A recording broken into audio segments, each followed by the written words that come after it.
Halo teman-teman, kembali bersama saya Dr. Jimmy Ardian, spesialis kedokteran jiwa dari Siloam Hospital Bogor. Hari ini saya cuma pengen ngobrol-ngobrol aja, karena sering banget di tempat praktek saya, kemudian ada statement yang mengutip seperti ini. Semua tuh cuma dari pikiran. Kalau kita bisa ngendalin pikiran, ya semua akan baik-baik aja. Semua tuh dari pikiran, kamu nggak perlu lah minum obat itu. Semua itu dari pikiran, ya gimana kamu ngatur dirimu. Saya pengen ngebahas, benarkah semua dari pikiran? Kalau benar, kok saya nggak bisa ngatur pikiran? Kalau salah, terus gimana? Jadi, mau tahu jawabannya? Simak video berikut ini ya.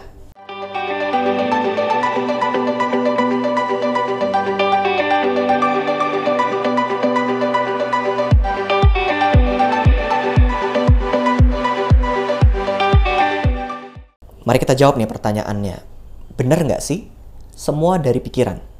Saya percaya kita belajar itu bukan cuma di sekolah, tapi dari masyarakat, dari struktur sosial, dari orang-orang di sekitar. Sehingga seringkali ada pelajaran-pelajaran yang kita pelajari dan kita yakini benar karena pembelajaran dari masyarakat. Ini contoh-contoh aja sih.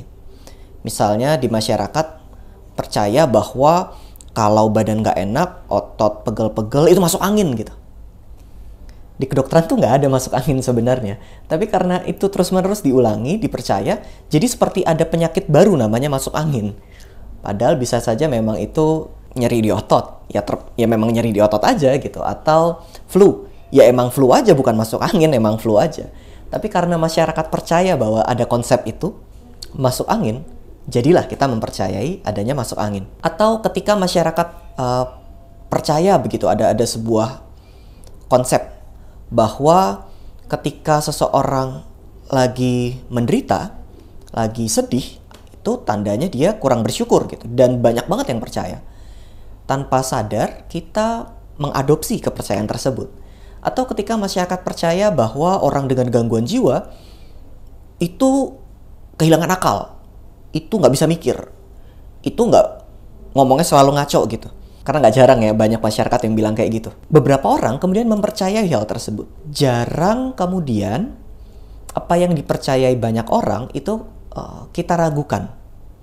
Ya karena semua orang percaya atau sangat banyak orang percaya, asumsi kita adalah, oh berarti itu mendekati benar paling tidak. Padahal kan belum tentu ya. Hanya karena banyak orang yang berasumsi sebuah statement, pendapat, pikiran itu benar, belum tentu itu benar. Realita nggak terlalu peduli dengan jumlah orang yang percaya. Di zaman dahulu kala, ketika orang-orang percaya bahwa bumi adalah pusat tata surya, realita nggak peduli itu. Ya matahari tetap pusat rotasi dari bumi dan sekitarnya. Hanya karena pada zaman itu orang-orang percaya bahwa bumi adalah pusatnya, bukan berarti bumi jadi pusatnya. Dan begitu juga hal-hal lain. Hanya karena kita mempercayai sesuatu, bukan berarti realita jadi berubah. Realita nggak peduli, realita mah jalan-jalan aja sesuai dengan realita yang terjadi. Begitu juga dengan kalimat tadi. Kalimat awal yang kita buka, di video ini kita membuka dengan semua tuh dari pikiran. Itu sebenarnya problematik sekali. Pertama, nggak semua dari pikiran. Pikiran kita nggak sekuat itu. Pikiran kita nggak secanggih itu. Maksud saya, ketika pikiran saya berkata bahwa saya seganteng artis Korea gitu, wajah saya kan tetap kayak gini ya. Nggak berubah jadi lebih ganteng seperti artis Korea. Atau ketika saya percaya muka saya jelek banget kayak kerak panci gitu. Muka saya nggak jadi kayak kerak panci. Muka saya mah kayak gini-gini aja. Tidak berubah. Pikiran nggak sekuat itu untuk mengubah realita. Pikiran mah cuma pikiran. Ya sebatas pikiran. Itu pertama, pikiran nggak sekuat itu. Kedua, semua dari pikiran? Enggak juga, enggak semua dari pikiran. Pada beberapa kondisi medik, kondisi penyakit gitu, ada tumor di otak. Itu pikiran bukan jadi penyebab. Pikiran adalah hasil dari sebuah penyakit. Maksud saya, bahkan ketika tumor otak misalnya ada di area-area yang mengatur emosi, ya perasaan dan pikiran itu adalah buah hasil dari gangguan saraf di sana. Bukan menjadi penyebab, bukan, dia akibat. Jadi gimana caranya suruh ngatur pikiran? Nggak bisa, itu akibatnya. Itu dampaknya, itu gejalanya. Nggak bisa dong disuruh ngatur-ngatur orang itu dampak dan gejalanya gimana. Lalu dibilang, oh Semua tuh dimulai dari pikiran, semua dari kamu. Saya sepakat pikiran itu berdampak banyak pada perasaan, tapi kita nggak bisa bilang semua dari pikiran. Selain karena tadi, realita nggak peduli. Kedua, pada beberapa konteks justru pikiran adalah gejalanya, pikiran adalah hasil, bukan penyebab. Kalimat-kalimat seperti tadi, ini Pak cuma pikiranmu, kalau kamu bisa ngatur pikiran, kamu nggak perlu minum obat dan lain sebagainya. Ini menurut saya loh ya, menurut saya. Kalimat-kalimat ini diucapkan untuk melemparkan kesalahan atau melemparkan keluhan kembali kepada yang merasakannya. Seakan yang mendengar nggak sanggup atau nggak mau menerima ketidaknyamanan dari kalimat-kalimat tadi dan melemparkannya ulang. Ini mah kamunya aja gitu. Jadi kayak ngelemparin balik gitu. Dan itu nggak nyaman. Karena bisa saja bahkan yang cerita nggak pengen dikasih solusi, yang bisa aja yang cerita cuma pengen cerita, aku lagi capek banget nih, itu mah kamu aja gitu misalnya, kan nggak enak ya. Atau bisa aja yang cerita emang cuma pengen didengerin aja, tapi nggak didengerin, malah dilemparkan kembali, itu juga nggak enak. Kalaupun emang nggak sanggup dengerin, mending kita ngomong, saya lagi nggak sanggup dengerin, daripada kita menyerang kembali kayak tadi, menyerang semua dari pikiranmu, semua dari pikiran tuh semuanya gitu. Lebih baik kita bilang saya lagi nggak sanggup dengerin. Itu lebih enak daripada kemudian kita nyerang dengan melemparkan kembali. Itu saran kalau lagi mendengarkan. Dan kalimat semua dari pikiran, ini juga fatal salahnya. Karena di ruang praktek saya, dan ini serius, sangat banyak orang yang mengalami gangguan cemas, tapi sebenarnya nggak mikirin apa-apa. Ayo, menarik ya. Ada juga orang yang mengalami depresi, tapi nggak mikirin apa-apa. Nggak lagi mikirin sebuah hal, terus terpuruk gitu, terus depresi. Nggak juga. Ini yang banyak orang tidak ketahui. Bisa saja sebuah kondisi kejiwaan itu yang nggak muncul dari pikiran, enggak. Bukan karena kita mikirin, bukan karena kita negative thinking, ya enggak juga. Bisa saja it just happen, ya emang kejadian aja. Apakah kemudian di tengahnya pikiran tidak muncul apa-apa? Ya enggak, kadang di tengahnya pikiran kita bisa mengintervensi, pikiran kita bisa mengeluhkan saat itu, pikiran kita ingin mengubah cepat-cepat padahal kondisi nggak berubah, pikiran kita tidak menerima realitas saat ini. Itu bisa mengganggu proses pemulihan, betul, dan di situ pikiran perlu digeser-geser. Biasanya psikolog dan psikiater akan mengajak untuk merefleksikan pikiran ulang, melatihkan pikiran ulang gitu, iya. Tapi bukan berarti satu-satunya penyebab atau satu-satunya yang mengakibatkan kita menjadi mengalami gangguan jiwa itu cuma pikiran. Enggak. Pikiran penting, iya. Tapi bukan satu-satunya penyebab. Seakan kayak gini. Kalau saya bisa positive thinking, kalau saya bisa bersyukur, kalau saya bisa legowo atau pikirannya dilepaskan aja, kondisinya semua hilang. Enggak juga.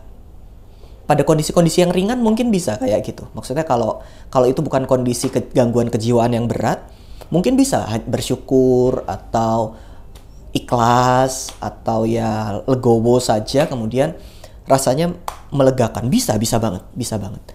Tapi kalau kita ngomongin gangguan kejiwaan, itu hal lain loh. Itu berbeda sekali dengan sekedar merasa nggak nyaman atau sekedar merasa nggak enak. Beda banget. Gangguan kejiwaan itu kompleks. Ada aspek genetik di sana, ada pola asuh di sana, ada pengalaman traumatik di sana, ada makanan di sana, ada gaya hidup di sana, ada proses berpikir di sana. Jadi banyak banget. Kita nggak bisa menggabungkan kesemuanya tadi dengan hanya satu aspek, cara kita mikir. Nggak bisa gitu.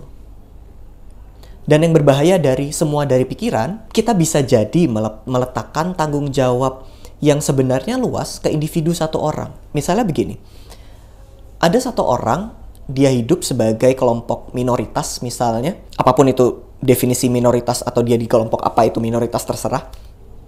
Tapi dia hidup di kelompok minoritas. Tidak diterima di lingkungan besarnya, dipersekusi di lingkungan sekitarnya, tidak mendapatkan hak karena dia hidup sebagai minoritas. Jangan bilang itu nggak ada Indonesia negara toleransi, karena kasus seperti itu sebenarnya banyak. Mungkin kitanya yang denial, kitanya yang menyangkal.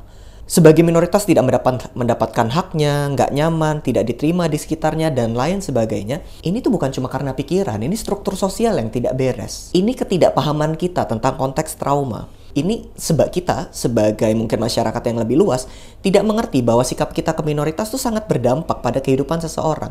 Artinya beban ini tidak bisa dilemparkan kepada tanggung jawab individu saja.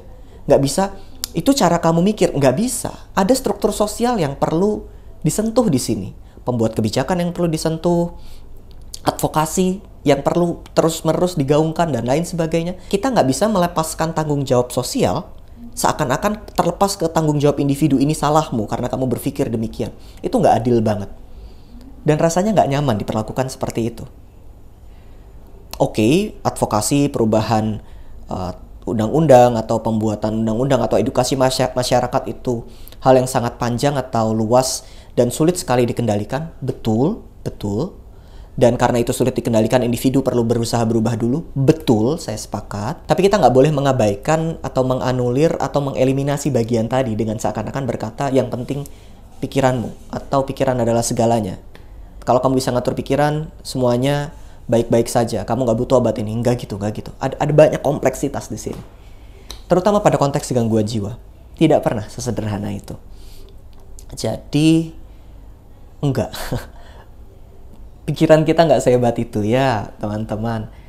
Oh, kalau pikirannya benar, obatnya bisa berhenti. Kalau pikirannya benar, kita nggak cemas lagi. Kalau pikirannya benar, kita nggak depresi lagi.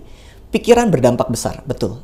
Tapi dia bukan satu-satunya aspek. Saya nggak percaya kalimat tadi. Kalau kita pikirannya benar, perasaan kita pasti benar. Kalau pikiran kita benar, perasaan kita lebih baik? Iya.